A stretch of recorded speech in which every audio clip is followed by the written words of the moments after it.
గౌరవనీయులు చంద్రబాబు నాయుడు గారు మాట్లాడతారు.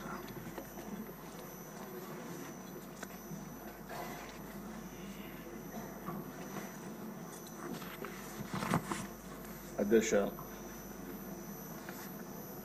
ఈరోజు అందరి ఆమోదంతో శాసనసభ డిప్యూటీ స్పీకర్గా ఎన్నికైన మీకు వ్యక్తిగతంగా తెలుగుదేశం పార్టీ తరఫున కూడా మనస్ఫూర్తిగా అభినందనలు తెలియజేస్తున్నా. శుభాకాంక్షలు అధ్యక్ష. సినిమా రంగంలో ఇక్కడే మా మిత్రుడు పవన్ కళ్యాణ్ గారు ఉన్నారు. త్రిపుల్ ఆర్ ఎంత సంచలనం సృష్టించిందో నేటి రాజకీయాల్లో మీ చరిత్ర కూడా అంత సంచలనాన్ని సృష్టించిన దిశ. త్రిపుల్ ఆర్ సినిమాలో నాటు నాటు పాట ఎంత పాపులర్ అయిందో ఈ త్రిపుల్ ఆర్ రచ్చబండ కూడా అదే మరి పాపులర్ అయింది. దానికి ఒక చరిత్ర ఉంది. అలాంటి ఒక్కొక్కసారి జీవితంలో కొన్ని సమస్యలు వస్తాయి. ఆ సమస్యల్ని ధైర్యంగా ఎదుర్కోవడం చాలా ముఖ్యం. తిరిగి ఆ కుర్చీలో కూర్చుంటే నిండుగా కనపడుస్తున్నారు. అందరూ కూడా ఆఫ్గా కొత్త కనపడుస్తారు, కానీ మీరైతే ఆ కుర్చీకి ఒక నిండుత్వాన్ని ఇచ్చారు. పంచకట్టు కూడా తెలుగు బిడ్డ పంచకట్టుతో వచ్చారు. చాలా సంతోషం. మిమ్మల్ని చూసినప్పుడు, ముఖ్యంగా ఈ కొత్త బాధ్యతలో మిమ్మల్ని చూసినప్పుడు చాలా సంతోషం కలుగుతూ ఉంది. మీరు తప్పకుండా మంచిగా రాణించాలని మనస్ఫూర్తిగా ఆకాంక్షిస్తున్నా. ఇక్కడుండే మెంబర్స్కి అందరికి కూడా ఒకసారి ఆలోచిస్తే వారి ప్రస్తావన కూడా మే 14, 1962 విజయవాడలోని కనుమూరి వెంకట సత్య సూర్యనారాయణరాజు గారు, అన్నపూర్ణమ్మ దంపతులకు జన్మించారు. ఆయన ఒక పారిశ్రామికవేత్తగా, రాజకీయవేత్తగా గుర్తింపు తెచ్చుకున్నారు.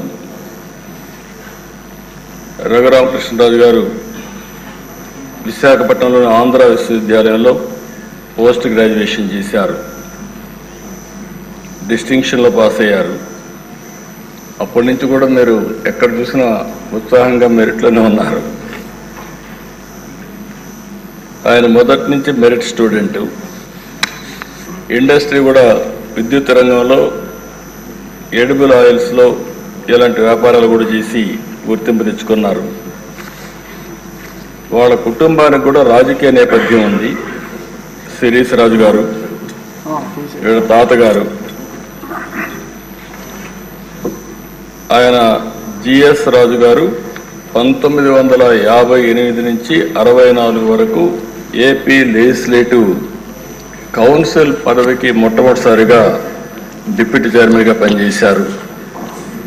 ఇంకో పక్క సిరీస్ ఫార్మా ఎస్టాబ్లిష్ చేశారు అప్పట్లోనే, కానీ కొన్ని కారణాల వల్ల దాన్ని ముందుకు తీసుకుపోలేకపోయారు. కానీ లేకపోయింటే ఈరోజు రిచెస్ట్ మ్యాన్ ఈ ఆంధ్రప్రదేశ్లో ఆయనే ఉండేవాడు. అప్పట్లో ఫార్మా అనేది చాలా ముఖ్యం. మన డిప్యూటీ స్పీకర్ గారు 19లో నర్సాపూర్ ఎంపీగా పోటీ చేసి గెలిచారు. అయితే వీరి ఆలోచన, వీరి వ్యక్తిత్వం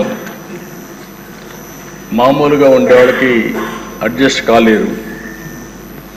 ఏదున్నా సరే ఫ్రాంక్గా మాట్లాడతాడు. మనసులో కల్మషం ఉండదు. ముందు వెనుక చూడకుండా మాట్లాడుతూ ఉంటారు. ఎందుకంటే ఓసారి ఫ్రాంక్గా ఉండేటప్పుడు కొన్ని సమస్యలు కూడా వస్తాయి. అయితే నేను చాలా రోజుల నుంచి వాటిని దగ్గరగా చూస్తున్నా. ఎక్కడన్నా తప్పులున్నప్పుడు కానీ, ఎక్కడన్నా ఇది ఉన్నప్పుడు కానీ చెప్పాలనుకున్నప్పుడు కానీ కొండ బద్దలు కొట్టి చెప్పడం వారి మనస్తత్వం. ఓసారి అలాంటి మనస్తత్వమే కొన్ని ఇబ్బందులకు గురి చేస్తుంది. అలాంటి ఇబ్బందుల్లోనే వారు ఎంత టార్చర్ అనుభవించారో ఒక ఉదాహరణ మాత్రం. ఆయన మీరు చూస్తే పోయిన గవర్నమెంట్ ఎప్పుడైనా సరే ప్రభుత్వాలు ఒక సంస్కరణ చేయడం, ఒక అభివృద్ధి చేయడం, లేకపోతే సంక్షేమ కార్యక్రమాలు చేయడం వల్ల ఎక్కడికక్కడ ఒక పాపులారిటీ వస్తుంది. కానీ పోయిన ప్రభుత్వం ఒక టెర్రరిజం, గవర్నమెంటే ఒక టెర్రరిజాన్ని స్పాన్సర్ చేయడం అనేది చాలా ఎక్కడ జరగదు. ఏ కొద్ది ఉదాహరణలు మాత్రం మనకు ఉంటాయి. అలాంటి చూసినప్పుడు సొంత ఎంపీ విభేదించినప్పుడు, డిఫర్ అయినప్పుడు కావాలంటే మనం దూరంగా ఉంటాం, అది వేరే విషయం. కానీ ఏ విధంగా ఆయన పైన కక్షగట్టి పనిచేశారో, ఏ విధంగా కుట్రబన్నారో మనం ఒక్కసారి గుర్తుపెట్టుకోవాల్సిన అవసరం ఉంది.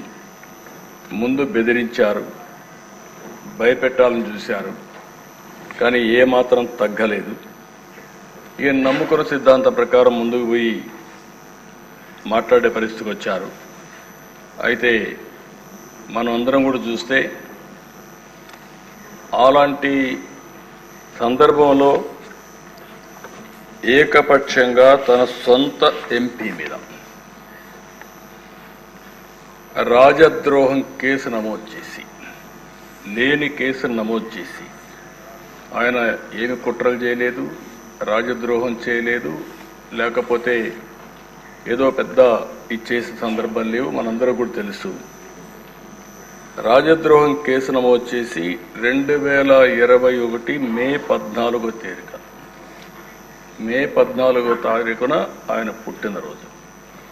ఆ పుట్టినరోజు ఆయన అరెస్ట్ చేసి పైశాచిక ఆనందం పొందాలనే ఉద్దేశంతో ఆయన అరెస్ట్ చేశారు.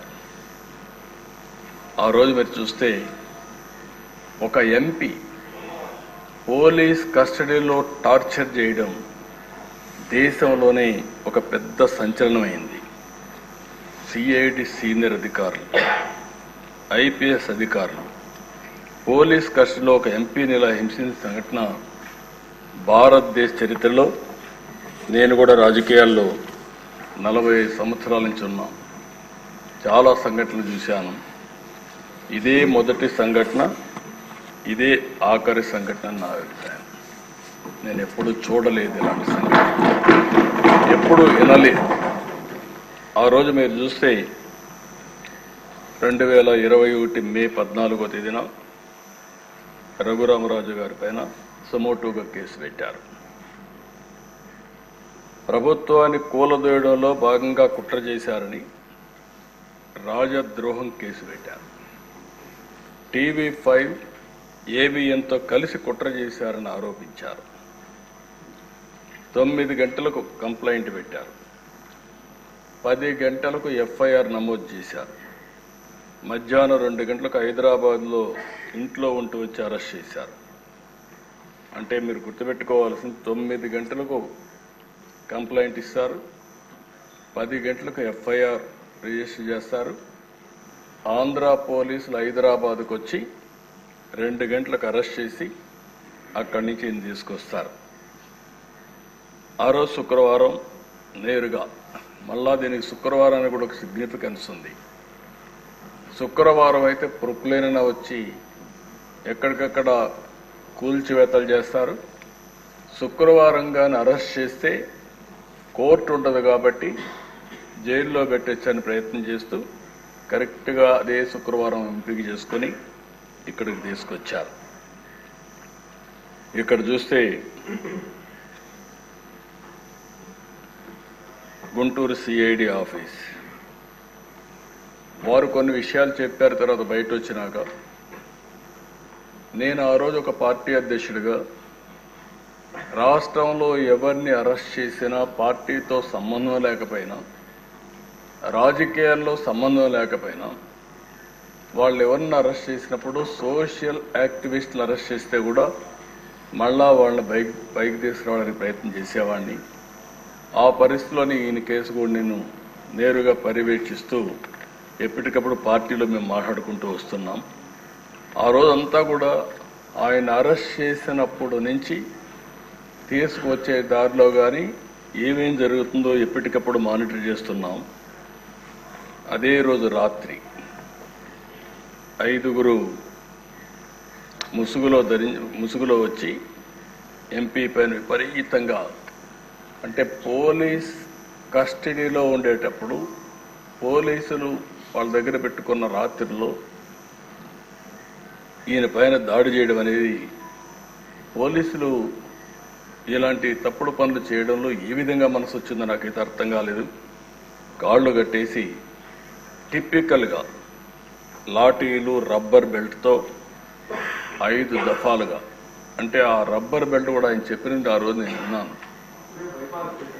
అప్పుడే బైపాస్ కూడా చేశారు. అరికాళ్ల పైన, ఆ కాళ్ల పైన కొడితే అది ఐడెంటిఫై చేయలేదు. ఈవెన్ డాక్టర్స్ ఇది చేసినా కూడా ఐడెంటిఫై చేయలేరనే ఉద్దేశంతో విపరీతంగా కొట్టి రాత్రంతా కూడా ఇది చేశారు. అప్పటికే హార్ట్ సర్జరీ అయింది. గుండె మామూలుగా సర్జరీ అయినప్పుడు కొంచెం ఇబ్బందులు కూడా ఉంటాయి. అలాంటిది మంచం మీద ఎక్కి రొమ్ముల పైన కూడా ఎక్కి విపరీతంగా కొట్టి తీవ్రంగా హింసించారు. వాళ్ళు హింసించిన విధానం మీరు చూస్తే ఎక్కడికక్కడ మంచం కోళ్ళు కూడా కింద నుండే కాళ్ళు కూడా ఇరిగిపోయే పరిస్థితికి వచ్చాయి. మామూలుగా అక్కడ సిఆర్పిఎఫ్ సెక్యూరిటీ ఉంటుంది. అలాంటి సిఆర్పిఎఫ్ సెక్యూరిటీ లేకుండా పంపించేశారు. రాత్రంతా తీవ్రంగా హింసించారు. తీవ్రమైన బూతులు తిట్టారు. రచ్చబండ పెట్టి ముఖ్యమంత్రి బెయిల్ రద్దు చేయమంటావంటూ కొడుతూ తీవ్రంగా. ఇప్పుడు ఆపరేషన్ లేకుండానే మోకాళ్లకు ప్లాస్మా ట్రీట్మెంట్. మీ ఆర్థోపెడిక్ సమస్యలన్నిటికీ రోబోటిక్ టెక్నాలజీ ద్వారా తక్కువ ఖర్చుతో శాశ్వత పరిష్కారం. Free consultation. ప్రతి ట్రీట్మెంట్ పై 20% డిస్కౌంట్. ఈ ఆఫర్ కొద్ది రోజులు మాత్రమే. త్వరపడండి. V9 hospitals 9281465842.